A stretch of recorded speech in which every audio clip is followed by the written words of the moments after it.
আসসালামু আলাইকুম এভরিওয়ান। মাত্র পরশুদিন এই ছোটো ছোটো গোলাপি রঙের গোলাপ গাছটা আর এই শীতকালীন ফুল গাছটা কিনে এনে লাগানোর পর আমি আবার এই লাল গোলাপ গাছটা দেখে এত পছন্দ হয়েছে যে কিনে ফেলেছি হাজব্যান্ডকে অনেক রিকোয়েস্ট করে।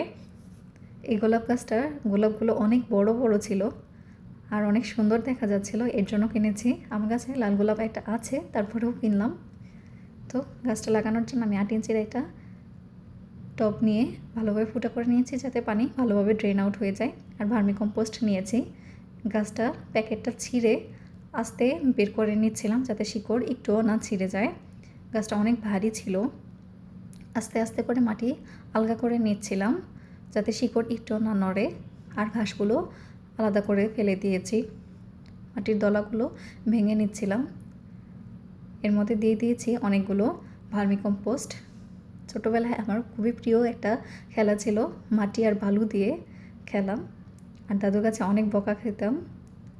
টবের প্রায় অর্ধেকের বেশি মাটি দিয়ে ভরে গাছটা সুন্দর করে বসিয়ে দিয়েছি, আর 4 সাইড দিয়ে মাটি দিয়ে ভালোভাবে টবটা ফিল করে দিয়েছি।